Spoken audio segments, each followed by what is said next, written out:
Could the Dallas Cowboys actually keep Tony Pollard this offseason? All that and more in this episode of the Locked On Cowboys podcast. You are Locked On Cowboys, your Locked daily Dallas Cowboys podcast. Part of the Locked On Podcast Network, your team every day. Locked on. Locked on. Locked on Cowboys. Welcome back to the Locked On Cowboys podcast, part of the Locked On Podcast Network, your team every day. We'd like to thank you for making us your first listen of the day. Today's episode is brought to you by FanDuel. Make every moment more. Right now, new customers can get $150 in bonus bets with any winning $5 bet.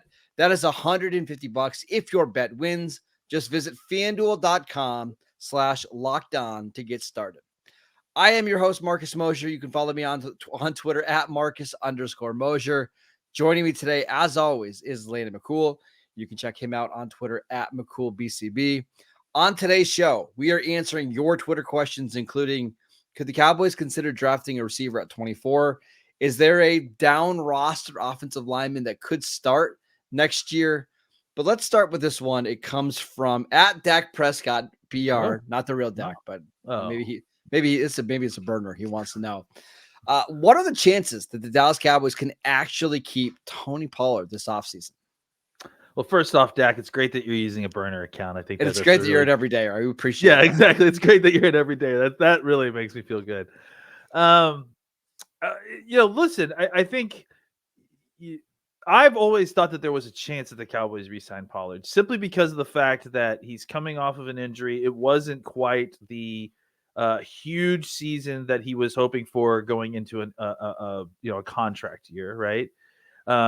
And I think there's some familiarity there. And I also think that, he looked a lot better as the season went on. As he got further and further away from his injury, it seemed like he was the explosiveness was back, and you're starting to see that. Now, I definitely would say that if you're going to bring back Pollard, you still would be looking at another running back, or at least I would still be looking at another running back in the draft, just either to pair with him or to be the kind of, if we're re-signing Pollard, I don't know that I want to re-sign him for more than a year or two, right? So you still kind of want a guy that maybe you can bring in that can develop and maybe take the reins in 2025.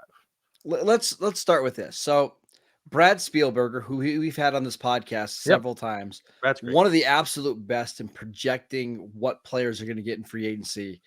His number for Tony Pollard, his projected contract, 3 years, $20 million total with $11 million guaranteed. That comes out to what, $6.5 million a year. It's pretty low. I wasn't interested in Tony Pollard when the idea was paying him basically what the franchise tag paid him last year, which was $10.1 million. Mm-hmm. But if you're talking about a 3-year deal where he's getting just over $6.5 million a year, it's different. Yeah, that certainly is. I mean, again, my issue is not the money, because I assume that if you're re-signing him, you're getting a good deal, because if anything other than that, you're just simply not doing it. It's like there's other options. There's there's obviously tons in the draft, and there's free agent options. So, and I think that's part of the reason that you're seeing Pollard's market so soft. And we kind of talked about this potentially being a possibility, right? Because of the way Pollard's season played out, and the fact that you've got Saquon Barkley and Henry and Jacobs and all these guys that are on the free agent market that are going to really soften things for guys DeAndre like Swift, Pollard. Austin Eckler, J.K. Dobbins, Devin Singletary, Gus Edwards, A.J. Dillon, Zach Moss, Deontay Foreman, Antonio Gibson, Clyde Edwards-Helaire. I mean, the list goes on and on and on. Yeah, and again, this is the thing with running backs. It's not that the position has been devalued. It's that the market has been flooded with running backs, and so the position gets devalued because of the economics of supply and demand. And that's the same thing for Pollard, right? Is that there's more of these guys available. There's more of these guys that are considered to be kind of game changer type running backs available. So, and there's just, not as many teams that need to pay big money to running backs as there are running backs looking for big money. So I think, the money part isn't the issue. The issue is more about making a commitment long-term to Pollard So if you do a 3-year deal, I'm good with it as long as you're able to get out of it after 2 years if the wheels fall off for Pollard. Or that the other aspect of it, especially with the Cowboys, is that I don't want to sign Pollard to like a 3-year deal and then draft a guy that we find out is amazing and then only give Pollard the carries because he's the guy that's getting all the money. I want to make sure that we're still addressing the running back issue and not just signing Pollard and thinking, okay, that's done. All right, moving on. I think that's not necessarily the case. And I think if you're signing a running back with only $11 million guaranteed over 3 years, you probably could get out of the deal after 1 year if things just go really, really haywire, which I don't expect to happen. I think even if Pollard regresses in 2024, he's still going to have value as a third down back. I thought he got a lot better in pass protection over the last couple of years. He's still a really good weapon as a receiver. So I think the appeal for this for me is that you don't have to spend the 56th pick on a running back. And not that I'm super opposed to that. I do wonder if there's going to be a running back in this class that is worth that spot, especially when you might need some other positions. But maybe it just puts you in a situation where you can wait on running backs. And if there's a guy in round 3 that you love, great. If there's nobody there and you have to wait till round 5 to grab a running back, you can do that as well. It's just we are getting to the point where it's $6 million a year. Like, it might be worth it not to have to spend a top 100 pick on a running back. Yeah, that makes sense. And certainly if you're looking, like, especially now, like, we have a little question a little bit later about can you afford to take wide receiver at 24, and that's a whole other conversation. But I think this kind of plays into the fact that if you sign a running back, it kind of alleviates the need to take one in the first 3 rounds because you don't have a 4th round pick, right? And so, not until we get Trey Lance, then we'll be good, right? Yeah, right. Just get a 2nd rounder for Trey Lance, right? And then you'll be fine. No, I think if you sign Pollard, then you can, I think, tell yourself that it's a lot more acceptable to go and get a 5th round running back or a 6th round running back. See what's left on the other side of that, and then you can kind of afford to do something like if a wide receiver that you like at 24 falls, you can still take him. And then take maybe an offensive lineman in the 2nd or 3rd round to kind of shore that up a little bit. But yeah, I do like the idea of kind of eliminating, and the Cowboys do too, like eliminating big needs in front of the draft so they don't have to go in and have to take a player at a certain spot. I think this Pollard signing, if that's the case, would definitely fall into that category. And I know there's people listening right now that are rolling their eyes talking about, listening to me talk about the Cowboys paying a running back. I get the irony here. But I will say, giving a running back $6.5 million when the salary cap is $255 million, compared to giving a running back like Ezekiel Elliott in 2019 was $17 million a year then when the cap was $188. That's quite a big difference in what it takes up of your cap. And for me, it allows you to draft a little bit more freely in the top 100. And listen, this offensive tackle class is really good. We're going to talk about the receivers. There's some really good corners in this class. I think you would like to grab a linebacker somewhere in the first 3 rounds. Sure. If Pollard's market is really this suppressed, I would be interested in bringing him back.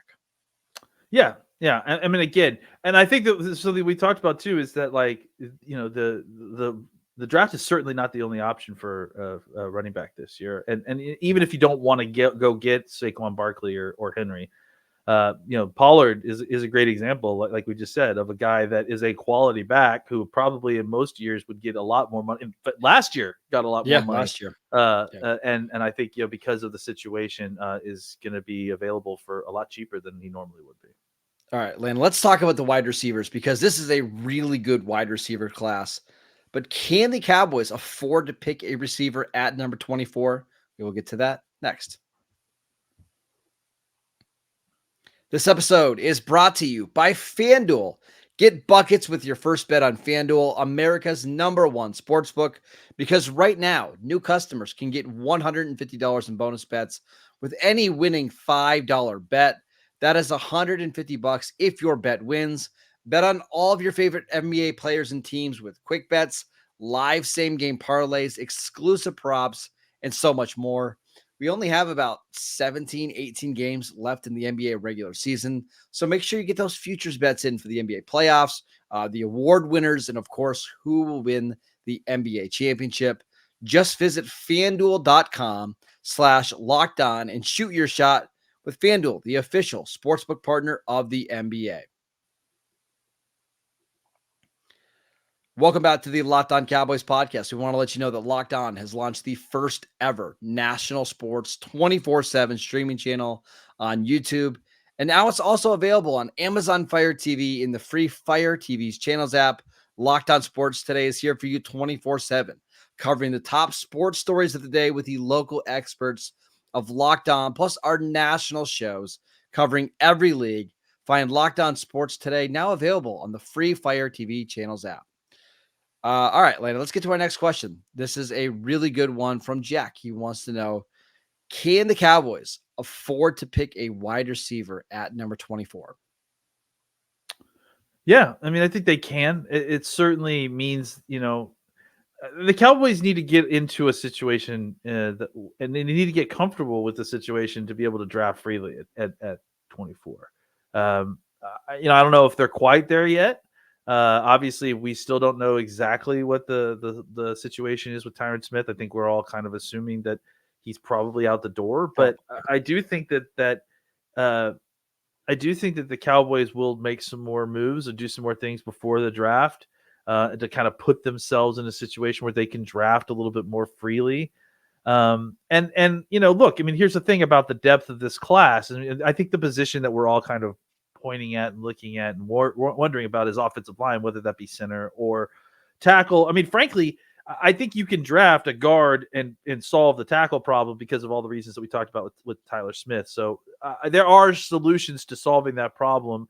And because of that, because of all the depth of the position that you're talking about at offensive line, and frankly at interior and outside at tackle, I do think that if a wide receiver fell to you at 24 that you just felt like you couldn't pass on, that you could take him and still kind of fill the needs that you need and get quality players at those other positions still in the draft. There's also the possibility that one of these spots, gets filled in free agency as well. Sure. There's always the chance that maybe they decide to bring Tyler Biadasz back. I don't know that that's necessarily the case, but there is a chance that they do something like that. So, as we stand here right now, it may not look like they're in a great spot to kind of make a move like that because the need is very strong on offensive line. But I have a feeling that they'll, rectify the situation enough that if they needed to, and if Brian Thomas or, I'm trying to think. Well, that was the next question I was going to ask you. So not looking at specific players, but the archetype of a receiver, like, which, if you could have a perfect receiver to pair with CeeDee Lamb and Dak Prescott and Jake Ferguson, what would that receiver look like for you? I mean, I think Xavier Worthy makes some sense, because the Cowboys just don't really have that kind of – they have speed on this team, but they don't necessarily have that kind of, game-changing speed, really. Cooks is sort of that, right? But I think that, adding an element like that would really kind of change a lot more angles there. I've always talked about that. I feel like the Cowboys could definitely use another kind of true X wide receiver. Especially what about Xavier Worthy's teammate, A.D. Mitchell, who came in he certainly would fall into that category. Pounds. Yeah, I think A.D. Mitchell makes a ton of sense. I think that, that's the reason that I think Thomas makes some sense. I like who's the Florida State kid?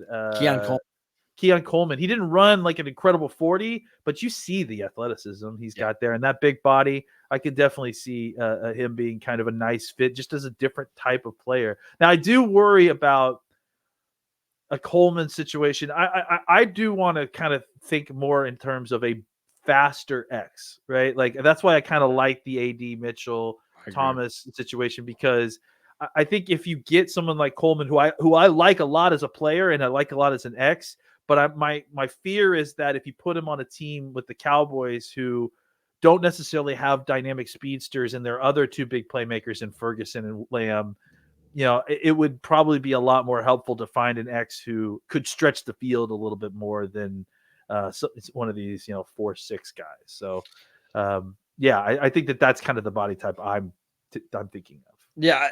I go back and forth on this because I understand what you're saying about the X receiver, because if you did have a bona fide guy that could win on the outside, beat man-to-man coverage, I mean, it would just open up even more opportunities in the middle of the field for CeeDee Lamb, and you can continue to move him all over the place.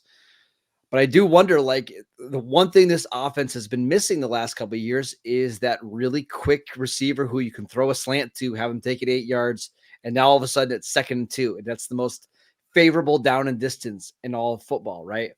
My worry is that Brandon Cooks is on a 1-year deal, and you had that a little bit down the stretch last year. I worry what happens when you get rid of that, because CeeDee Lamb, awesome receiver, not a burner. Jalen Tolbert, going into year 3, not a burner. Jake Ferguson ran a 4.8 at the NFL Combine, not a burner at the tight end position. So that's one of the things I am a little bit concerned about. But let's remove the names for a second, Landon. Let's just say a wide receiver falls to the Cowboys at pick number 24. And let's say it's somebody that they had ranked really high, like 11th on their board. Do you then consider trading Brandon Cooks for a day 3 pick? You would save about $40 million, not a lot of money, but basically you flip him back for a day 3 pick. It opens up Jalen Tolbert to kind of grab this wide receiver role, wide receiver 3 role, and you continue to just revamp this offense. I mean, poor Brandon Cooks just I can't know. stop getting traded. But I do think there's teams that would be interested. Like, would Kansas City, after day 1 of the draft, if they don't get a receiver, would they flip a 4th round pick for Brandon Cooks on a 1-year, $4 million deal? I think so. Maybe. I mean, certainly the money is nice, right? He's got a very tradable contract, and maybe that's been part of his problem for his career, right? I think it's worth considering. I do think that you're playing kind of a dangerous game a little bit, depending on which path you're taking, right? Like, are you taking the kind of let's try to win this year path? Are you trying to take, because I think that if you're trying to win this year, you probably want to save Brandon Cooks and keep the wide receiver too, right? I just don't think I don't think they are all in as they're saying they are. I don't think so either. That's why I think it's more likely that, yes, that they would do what you're talking about, and then kind of which is basically kind of resetting some of the clock at the wide receiver position, right? And just you pick up a top 150 pick. Maybe that's the pick that you can now draft a running back with on early day 3. The cap savings is minimal, so I don't really want to get into that, but it just opens up more snaps for your newly drafted rookie receiver and Jalen Tolbert. And if you're trying to develop these guys, you don't really need a 30-year-old Brandon Cooks getting in the way. Yeah. Now, obviously, of course, you probably should draft somebody with speed, right? Because then now you're really, really losing your speed guy. So, I think it makes some sense for sure. But again, it's all about where they are on their paths, right? And what they're actually planning for, because it doesn't make much sense if you're trying to win in 2024 to trade them. But if you're setting up for the future, it makes sense to kind of get younger at a position and go find that speed element that you can hold on to for years to come. And if you look at the Brandon Cooks move in relation to like the Michael Gallup, because I think the Cowboys are going to end up June 1st cutting Michael Gallup, and they're going to save $10 million. If you move on from both those guys, you save $14 million. You open up more snaps for Jalen Tolbert. Maybe you open up more snaps for Kevontae Turpin or some of the down roster guys. Maybe Jalen Brooks gets an opportunity to kind of be wide receiver for. Again, we're not saying that the Cowboys will or should trade Brandon Cooks, but if it does happen to fall where they draft a receiver at 24, I could see the Cowboys being open to potentially moving him once again. Yeah, it makes sense. Like, if you get a valuable player there, it changes the angles in the room, and suddenly you're looking at resource allocation. You're like, how can I turn Brandon Cooks into resources at another position that I need? Makes total sense. All right, Landon, let's talk about La'el Collins, who I forgot was on the roster until this morning, until somebody reminded me of him. Could he potentially start in 2024? We'll get to that next.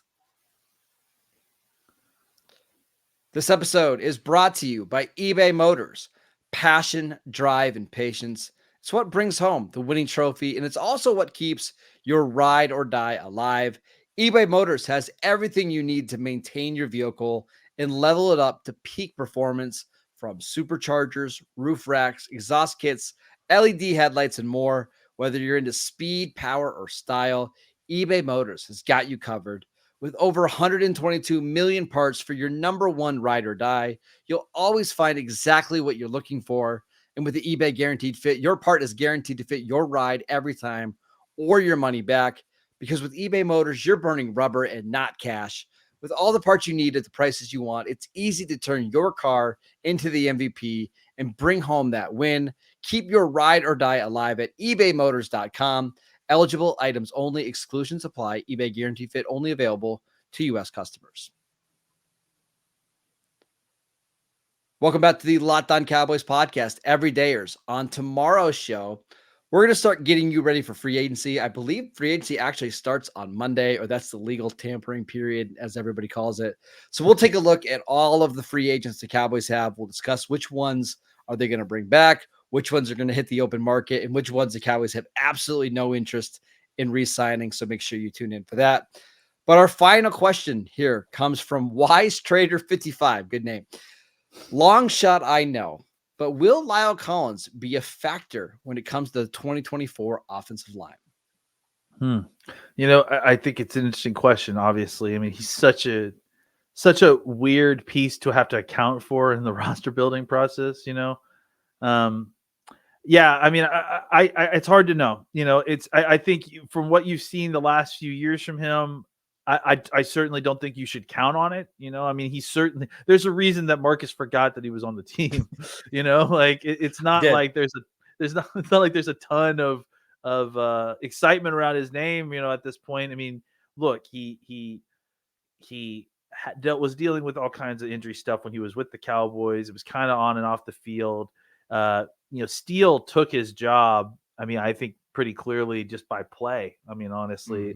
And then, he dealt with a whole other rash of injury stuff when he was up in Cincinnati. And so, and finally it was too much for them to take. So I believe in second chances. And I think that he's coming here to kind of try to restart his career to be sure. But I also, I mean, I think to be fair to us, he's given us a lot of reason not to believe that he's going to come back. I hate to be like that, but he hasn't been incredibly reliable. He's been kind of immature at times. He's gotten in trouble and done some pretty stupid stuff. And I think I would normally temper my kind of language here, but the stuff he did was pretty stupid.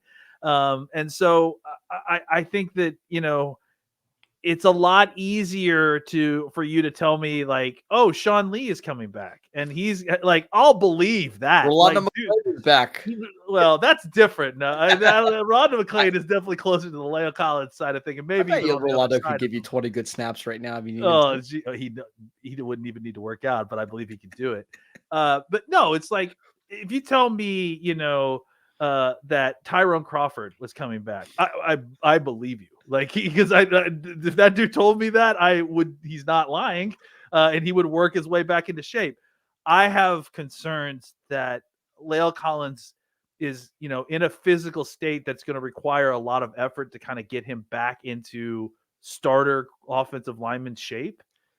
I have concerns about whether he has the work ethic in him to do it, and the dedication to do it. I think he can certainly be a useful piece, but I just think in order to get where he needs to go to be like even considered a starter on this team, he's got a lot of work he needs to do and a lot of catching up, and he's on the wrong side of. I mean, he's not 30 yet, but he's on the wrong side of a lot of these kind of very lingering injuries, especially lower body injuries. So I have some concerns.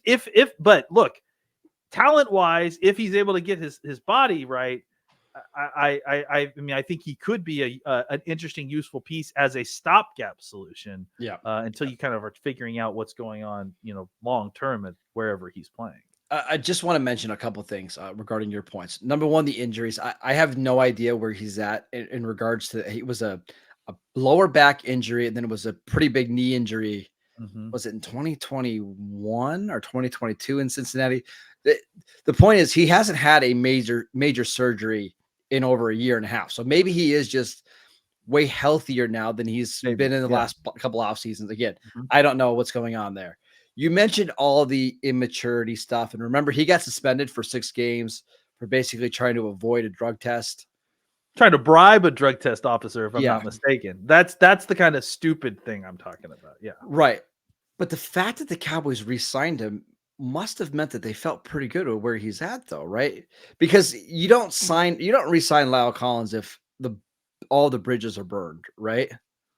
Like, unless you're signing him to be Dak's fishing buddy, which is also okay, which is fine. But then you bring him back on a futures deal, which again, there's no risk there. But if the Cowboys trusted him that little, do you even bother bringing him back?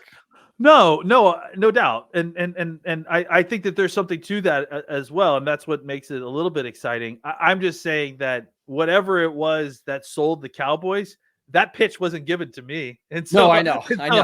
I'm still going based on what I've seen so far. Fair.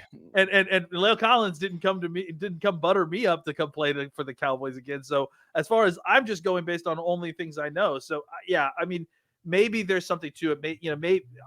I certainly think that the things you're laying down make some sense, right? Like he's separated from the surgery stuff. Maybe he's a ton healthier. And look, I think there is some daylight between somebody who struggles to work to come back from injury, which is a lot of hard, thankless work, and somebody who is going to put in the work enough to play on Sundays, right? Yeah. Like, because I think those are two different things. The reward at the end of the day, when you're, getting ready to play week to week, is different than when you're, showing up at the training room at 5 a.m. every morning, 7 days a week, to get over a grueling back injury. Sure. I understand that those are completely different situations. So maybe it's possible that's the case, that Lyle's healthy. He's in a better headspace than he was 2 or 3 years ago, and he's ready to kind of get his career on track. I just need to see some evidence of that, not just be told that before I'm ready to pencil him in. The chances of him making the roster, let alone starting, are really low. Just to be clear. Absolutely. However, I think that's the thing, right? And I think we're about to say the same thing. There are very few players that have the wide spectrum of outcomes in the following season, from possibly not making the team all the way to potentially being a starter at left guard. Like that's what you're getting with Lyle Collins. Is he may not even make it to training camp, or he may be your temporary starter at left guard while you're trying to figure out the position. It could be anywhere in between.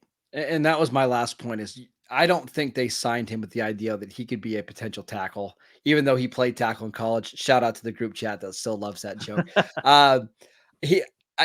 I don't think he's a tackle in the NFL anymore. I think he's probably lost too much quickness with the back injury, with the leg injury. But at left guard, the position that he started the Cowboys with back in 2015, if you want him to be a potential placeholder until you get to the draft, again, I think it's a little bit of a stretch to say that, but at least I can understand it a little bit.